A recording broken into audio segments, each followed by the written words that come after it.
So I truly believe that this is one of the most important XRP videos that you will ever watch. If you are relatively new to owning XRP, to investing in crypto, this is a very important video for you. Even if you've owned XRP and you've owned crypto for a while, still extremely important. I'm going to tell you a story.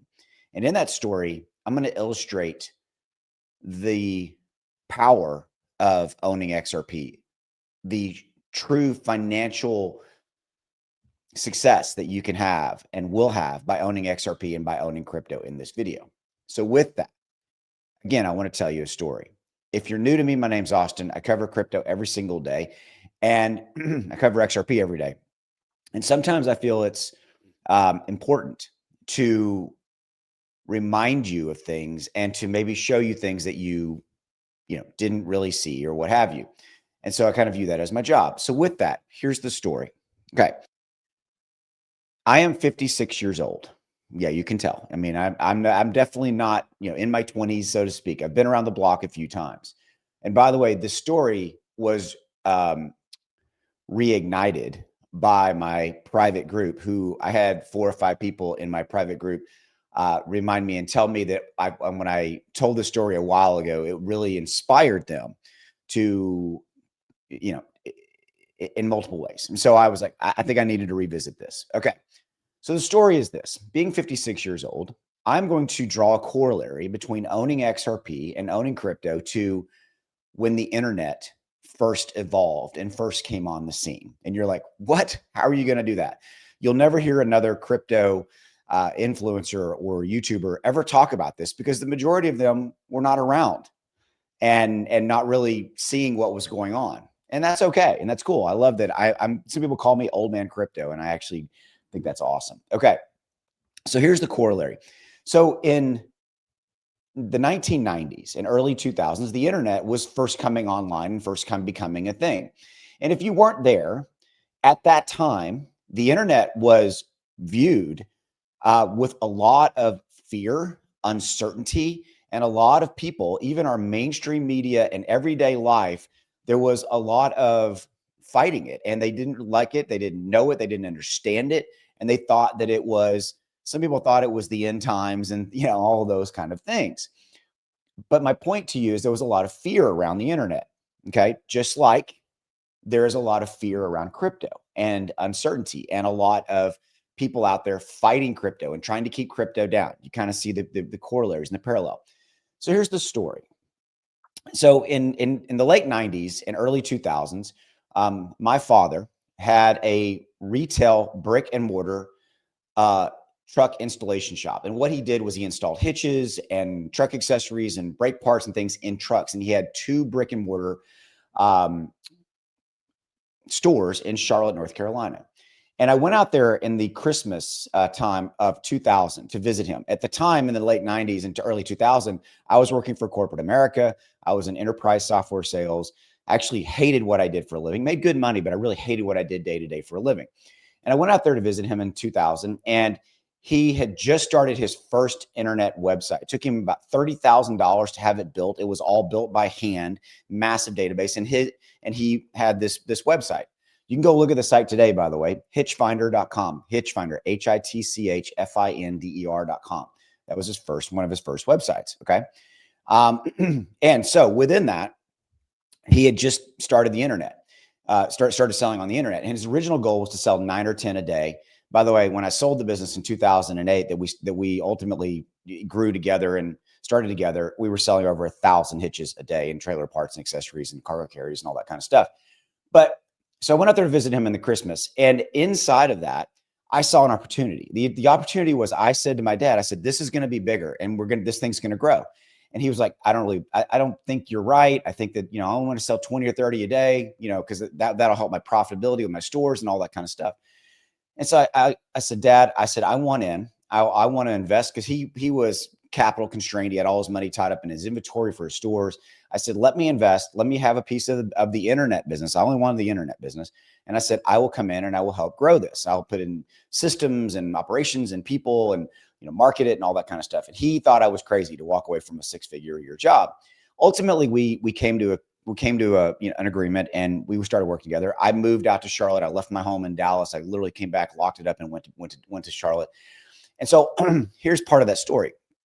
Inside of that, I started working, and my job that I gave myself was to grow the business. And one of the ways to grow the business was to bring on new manufacturers, people that other products we could sell, other truck accessory parts, other, all these other different lines. And so I was literally cold calling businesses every single day to try to get them to sell to us. And out of 10 calls made, 7 or 8 of them, the companies didn't want to talk to me, or B, would not work with me because I was from a .com, and I wasn't telling them that we owned brick and mortar stores, because to me that wasn't the relevant part of the business, right? I was trying to, so I would tell them, yeah, we're just a .com. They didn't want to work with us because they didn't understand the opportunity, and they feared at the end of the day the internet. Okay, they were like, the internet's not going to be a thing, and all this kind of stuff. But there was all this fear and uncertainty around the internet every day. Mainstream media was talking about how the internet was a scam and would only hurt you if you got on it, and blah, blah, blah, blah, blah. This was before Amazon really became a huge, big thing. And so that's really the corollary I'm trying to draw. Okay. Is if you look at what was going on there, and I was living it every single day, the same corollary can be applied to crypto. There's people every day fighting it. There's people every day trying to keep it down, because the internet when it first came online was a revolutionary new thing, and people's natural instinct is to fight it, is to try to kill it, try to put it down. And that was literally happening with the internet. It's hard to believe when you look at our lives now, right? But that's what it was. You can draw that same corollary to XRP, to Ripple, and look what they're doing. The banking industry, I think the SEC lawsuit was a direct fight brought to Ripple via the banking and financial industry to slow them down, as an example. Okay. And owning crypto right now is hard. Owning crypto, there's narratives every single day, people trying to kill it, right? Trying to dislodge you of owning, your XRP. And so the corollary I'm drawing is that, look, I saw this happen. Yes, it was the internet, and it's not crypto. It was not a financial market, but the corollary and you can draw the same lines, because crypto, blockchain technology, Ripple, XRP, and what they all do is revolutionary technology. It is a revolution. And crypto, from an investment standpoint, is revolutionary, right? It's outside of the scope of stocks and mutual funds and bonds. And so what's happening with the financial institutions? They were trying to kill it forever. Now what are they doing? They're trying to figure out how to sell it to you. Okay. The tide is turning. Okay. Ultimately, the tide will turn when people figure out how to make money. The financial institutions, the banks, all that kind of stuff. Look at all the banks now coming out and saying, okay, you're going to be able to buy Bitcoin and crypto from us. They're lining up now. But for years they were trying to kill it. Why? Because they couldn't make money off of you. Just remember that sometimes the biggest opportunities are standing in front of you, and you don't see them, and you might miss them. Opportunity knocking on your door is not a loud bang.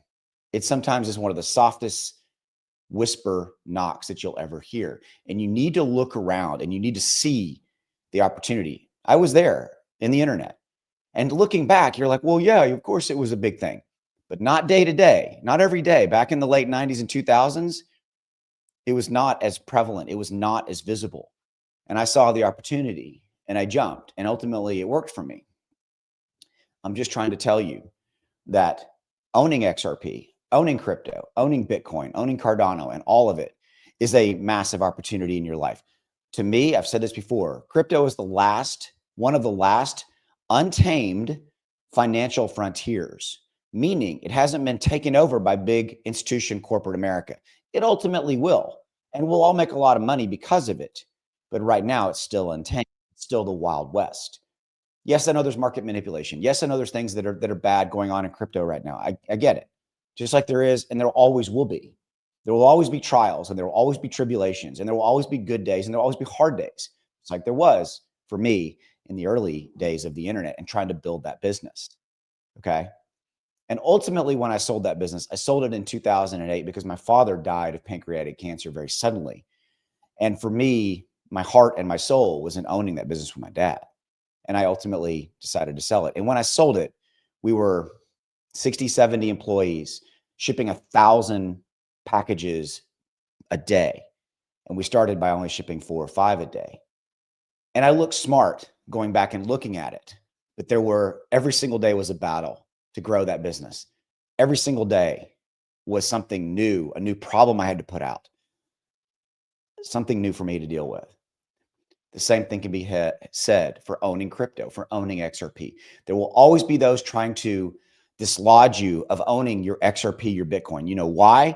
They want you to give it up right now so that later they can come back and sell it to you and say, this thing is really amazing. Here, buy it from us, so that ultimately they can make a fee off of selling it to you. Don't walk away from the biggest opportunity that is standing right in front of you. It's very quietly standing in front of you. Just see it for what it is. Okay, before I let you go, I told you that this story was re-inspired by my private group. I have a private group called Inner Circle. It's literally $27 a month, 90 cents a day. If you're interested in that and you want to be part of that and have dialogues with me, ask me direct questions. By the way, links are in the description below. We'll say Inner Circle. You get to see what I own, all my investment portfolio in crypto. You get buy and sell alerts whenever I buy or I sell any crypto. You get to be part of a private discussion group. It's in our Discord group. We have discussions every single day.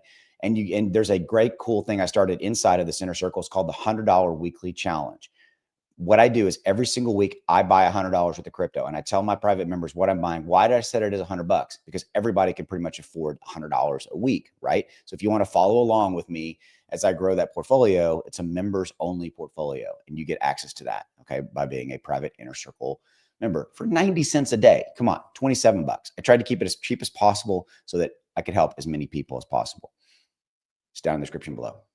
I'll see you. Don't miss the opportunity that's standing right in front of you. Later.